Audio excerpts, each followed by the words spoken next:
नमस्कार दोस्तों, आज हम आपके लिए एक ऐसी वीडियो लेके आए जिसमें आपको समझ में आएगा कि आपके घर के लिए बेस्ट सोलर सिस्टम कौन सा रहेगा, ऑन ग्रिड सोलर सिस्टम या हाइब्रिड सोलर सिस्टम।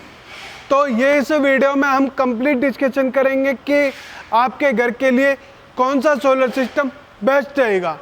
तो सबसे पहले हम बात करते हैं ऑन ग्रिड सोलर सिस्टम के बारे में। ऑन ग्रिड सोलर सिस्टम एक ऐसा सोलर सिस्टम होता है जिसको आप अपने डिस्कॉम बिजली विभाग के साथ कनेक्ट कर सकते हैं। तो सबसे पहले हम बात करते हैं कि ऑन ग्रिड सोलर सिस्टम में आपको क्या क्या कंपोनेंट मिलते हैं। ऑन ग्रिड सोलर सिस्टम में जो आपको कंपोनेंट मिलते हैं वो मिलते हैं सबसे पहले सोलर पैनल, जो कि आप मेरे पीछे देख रहे हैं वो हैं सार्क सीरीज के 590 वाट के सोलर पैनल, जो कि आपको लूम सोलर ब्रांड के मिलते हैं। 16 बस बार्स में आपको मिलते हैं और आपको ये जो सोलर पैनल वो मिलता है हाफ कट टेक्नोलॉजी में।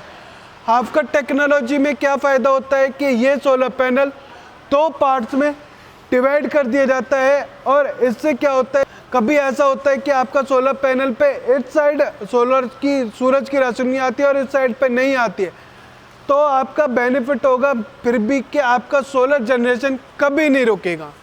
दूसरा जो आपको कंपोनेंट मिलता है वो मिलता है ऑन ग्रिड इन्वर्टर, जो कि आप ग्रिड के साथ कनेक्ट कर देते हैं। और आपका जो सोलर सिस्टम है वो काम कैसे करता है, वो काम ऐसे करता है कि आपका सोलर पैनल और इन्वर्टर जो कि आपका डीसी पावर जनरेट करते हैं उसको आप डिस्कॉम बिजली विभाग के साथ कनेक्ट कर देते हैं और जो अभी आप अपने घर पे लाइट यूज़ कर रहे हैं आप वही लाइट यूज़ करते रहेंगे, यानी कि आप नॉर्मल अपनी डिस्कॉम बिजली विभाग की लाइट यूज़ करते रहेंगे। जो आपने सोलर सिस्टम लगाए वो आप जो उससे इलेक्ट्रिसिटी जनरेट करेंगे वो आप बिजली विभाग डिस्कॉम को आप शेयर करते रहेंगे।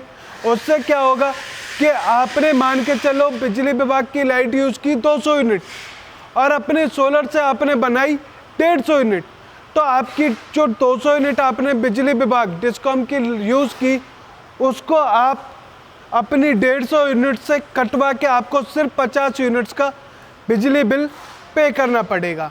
सेम अगर आप वहीं पे आप डिस्कॉम बिजली विभाग की 200 यूनिट यूज़ करते हैं और अपने सोलर से आप उनको 250 यूनिट यानी कि 200 यूनिट बिल्कुल बना के देते हैं मंथली, तो आपका इलेक्ट्रिसिटी बिल 0 भी हो सकता है।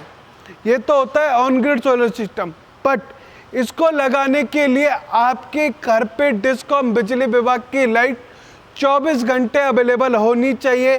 तो ये सोलर सिस्टम आपका काम करता है, क्योंकि इसको इन्वर्टर को स्टार्ट रखने के लिए आपके पास लाइट का होना बहुत ज़रूरी रहेगा। तो ये जो सोलर सिस्टम है ऑन ग्रिड सोलर सिस्टम, ये उन लोकेशनों के लिए है जहाँ 22 से 23 घंटे की लाइट की अवेलेबिलिटी है, वो लोग ऑन ग्रिड सोलर सिस्टम अपने घर पे लगा सकते हैं। उनकी जो प्रॉब्लम है वो है हाई इलेक्ट्रिसिटी बिल, ना कि power cut.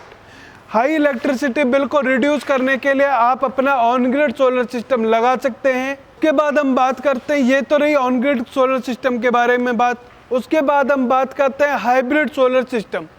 Hybrid solar system एक ऐसा सोलर सिस्टम होता है जो कि 2 सोलर सिस्टम को कनेक्ट करके बनाया जाता है, like on grid solar system और ऑफ ग्रिड सोलर सिस्टम को कनेक्ट करके ये हाइब्रिड सोलर सिस्टम बनाया जाता है। वो कैसे काम करता है वो मैं बता देता हूँ। इसमें आपको 3 कंपोनेंट मिलते हैं। पहला कंपोनेंट मिलता है सोलर पैनल, जो कि आप मेरे पीछे देख रहे हैं। ये है सार्क सीरीज के 590 वाट के सोलर पैनल, जो कि आपको मिलते हैं लूम सोलर ब्रांड के। ये सोलर पैनल आपको मिलते हैं। दूसरा आपको मिलता है फ्यूज़न का हाइब्रिड इन्वर्टर, जो कि आपको मिलता है 3 किलोवाट से लेके 50 किलोवाट 100 किलोवाट तक की रेंज में हमारे पास मिलता है। इस हाइब्रिड सोलर सिस्टम का जो काम होता है वो होता है कि पावर कट के टाइम पे भी आपको पावर सप्लाई देना, यानी कि इसमें आपको बैटरी स्टोरेज सिस्टम भी मिलता है।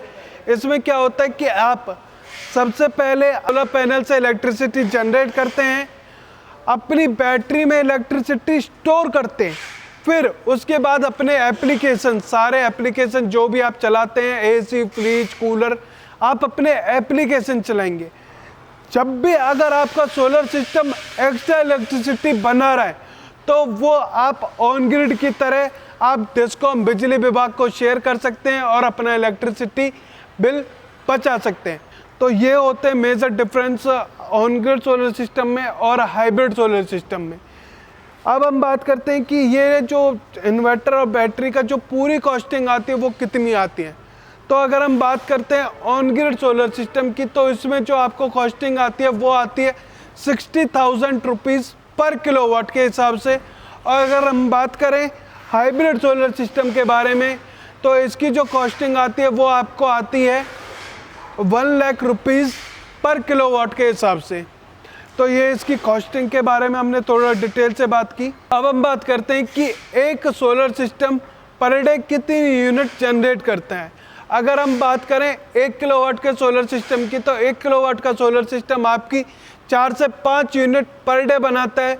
तो ऐसे ही आप कैलकुलेट कर सकते हैं कि मैं कितनी यूनिट बनाएगा और मंथली कितनी यूनिट आपका सोलर सिस्टम बनाएगा। तो ये तो रही ये सब पूरे हाइब्रिड सोलर सिस्टम और ऑन ग्रिड सोलर सिस्टम के बारे में पूरी डिटेल से। अब आप सोच सकते हैं कि आपके घर के लिए कौन सा सोलर सिस्टम बेस्ट रहेगा। धन्यवाद।